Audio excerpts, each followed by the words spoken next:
मसीह में हमारी पहचान, हमारी प्रेरणा है। तो यदि एक विश्वासी को अपनी पहचान नहीं मालूम है, लाइक हम जानते हैं कि हमारी पहचान हमारे जीवन को बहुत इफेक्ट करती है ना, बहुत इफेक्ट करती है हमारे जीवन को। यस, क्या मेरी पहचान है ना। कई बार लाइक एक जगह मैं पढ़ रहा था और लाइक वहाँ पर लिखा था कि बहुत सारे लोग कहते हैं कि मैं बीमार हूँ, है ना, मैं बीमार हूँ। लाइक हम लोग अपने आप की पहचान कैसे बताते हैं, मेरा नाम ये है ना, मैं मनोज मसीह हूँ या मैं कन्नू क्रिस्ती हूँ, या है ना, हम अपनी पहचान कैसे बताते हैं, हम अपने नाम से बताते हैं। लेकिन जब हम कहते हैं कि मैं समस्या में हूँ या मैं बीमार हूँ, मैं तकलीफ में हूँ, तो हम क्या बता रहे हैं, अपनी पहचान बता रहे हैं कि हम ये हैं। लेकिन यहाँ पर पौलुस के जीवन से जब हम ये देखते हैं कि वो यीशु मसीह में अपनी पहचान को जान गया और ये वो कहता है कि मैं मसीह में बंधुआ हूँ, मैं मसीह का बंधुआ हूँ और मैं मसीह में बंधुआ हूँ। तो लाइक प्रत्येक विश्वासी को अपनी पहचान के बारे में जानना बहुत ज़रूरी है कि हमारी पहचान क्या है। क्योंकि यदि हम पहचान नहीं जानते, यदि हम नहीं जानते कि हमारी पहचान प्रभु यीशु मसीह में है, तो हम अपने जीवन का उद्देश्य खो देते हैं, है ना। अगर मुझे नहीं मालूम मैं कौन हूँ, तो मेरे जीवन का उद्देश्य क्या है वो भी मुझे पता नहीं चलेगा कभी, है ना, क्योंकि मैं जानता ही नहीं हूँ, है ना। पौलुस, हो सकता था पौलुस वहाँ पर जेल में होता और उसे ये नहीं पता होता कि वो यीशु मसीह में कौन है, तो वो अपने जीवन का उद्देश्य खो देता। क्योंकि वो जेल के अंदर भी क्या कर रहा है, सुसमाचार प्रचार कर रहा है, उसके जीवन का एक उद्देश्य है। और इसीलिए फिलिपियों का 4:21 में पौलुस बोलता है कि जीना मसीह और मर जाना लाभ है। उसे पता है अपने जीवन का उद्देश्य क्या है, क्योंकि वो अपनी पहचान जानता है, यीशु मसीह में वो कौन है, यीशु मसीह में कौन है वो, और उसको उसकी पहचान मालूम है। तो अगर यदि हमारे जीवन की पहचान हमको नहीं मालूम है, यदि मुझे मेरी पहचान नहीं मालूम है, तो मैं अपने जीवन का उद्देश्य खो सकता हूँ। और शैतान का यही तो उद्देश्य है कि हम अपने जीवन का उद्देश्य से अनजान रहें।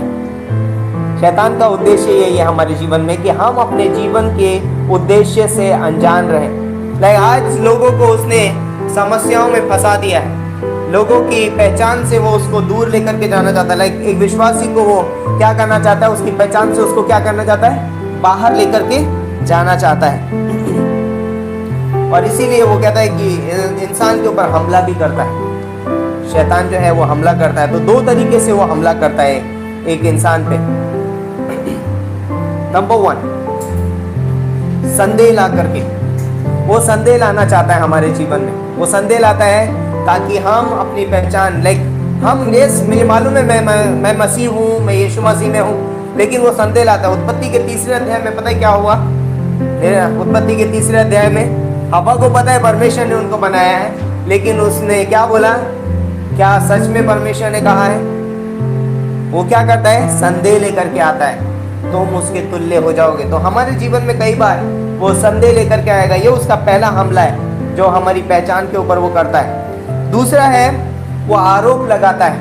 यस, हम हर एक विश्वासी, कोई भी परफेक्ट नहीं है। जब तक हम इस धरती पे हैं हम परफेक्ट नहीं है, हमसे बहुत सारी गुनाह खता होते हैं, है ना, हम पाप करते हैं। और वो हम पे क्या करता है, आरोप लगाता है, इल्ज़ाम लगाता है ना, इल्ज़ाम लगाता है। वो कहता है तू ऐसा है, तूने ये किया, तूने वैसा किया, तू ये करता है ना।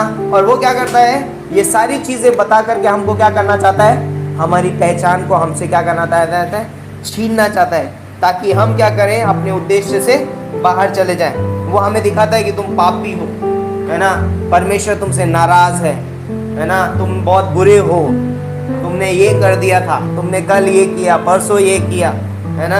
और इस तरीके से बोलता है कि आज भी इस संसार में भी लाइक झूठी शिक्षाएं भी हैं। लोग कहते हैं कि तुम उद्धार खो सकते हो यदि तुम पाप करते हो। ये शैतान का हमला है। लाइक वो इंसान की पहचान खोना चाहता है, छीनना चाहता है, और वो झूठी शिक्षा लेकर के आता है, कहता है कि तुम उद्धार खो सकते हो यदि तुम पाप करोगे तो, एक विश्वासी। और ये उसका हथियार है, ये उसका हमला है जो एक विश्वासी पे करता है। तो शैतान हमारी पहचान को चुराना चाहता है। यूहन्ना के 10:10 में यीशु मसीह ने कहा कि चोर चोरी करने आया और घात हत्या करने आया। वो एक चोर है और वो हमारी पहचान को चुराना चाहता है। शैतान हमेशा 2 तरीकों से हमला करता है। लाइक ये मैं पास्टर शिबली का नोट्स पढ़ रहा था, उन्होंने 2018 में आई थिंक सो प्रीच किया था, और उन्होंने बोला कि वो एक तरीका लिखा, लेकिन मेरे को एक तरीका और याद आया कि वो हम पे क्या हमला करता है, यदि का और यह का हमला करता है। किसका? यदि और ये, ठीक है। यदि का हमला क्या होता है, यदि तू परमेश्वर का पुत्र है, क्या करता है? यदि का हमला, यदि तू परमेश्वर का पुत्र है, इफ, है ना, इफ का हमला करता है। इफ, अगर, यदि, है ना, यदि तू परमेश्वर का पुत्र है, ये उसकी पहला हमला है जो हम पे करता है।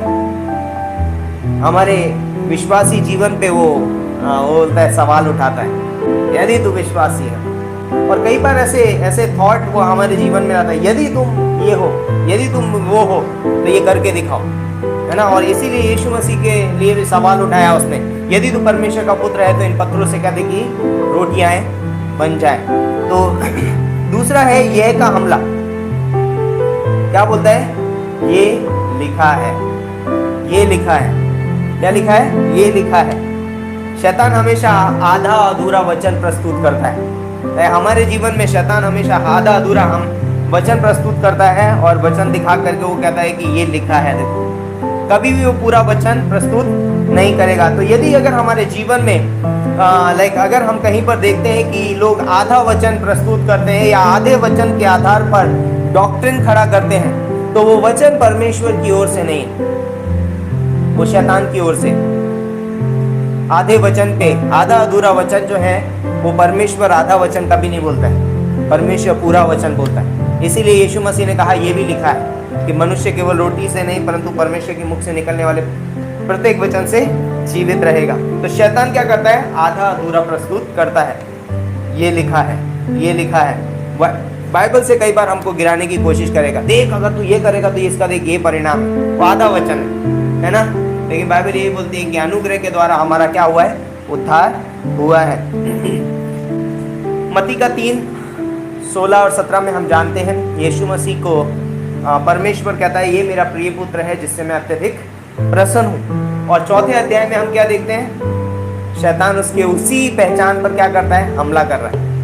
उसी अध्याय में, चौथे अध्याय में क्या करता है शैतान? उसी पहचान पे परमेश्वर ने घोषणा की है, ये मेरा प्रिय पुत्र है और मैं इससे अत्यधिक प्रसन्न हूँ। और चौथे अध्याय में शैतान उसी बात पर क्या कर रहा है? हमला कर रहा है। यदि तू परमेश्वर का पुत्र है तो क्या कर, इन पत्थरों से कह दे कि रोटी बन जाए। तो शैतान जो है हमारी पहचान को चुराना चाहता है और वो हमारी पहचान पर हमला करना चाहता है। तो शैतान जो है बोलता है कि यहाँ पर 5 पॉइंट है जिन पे शैतान हमला करता है।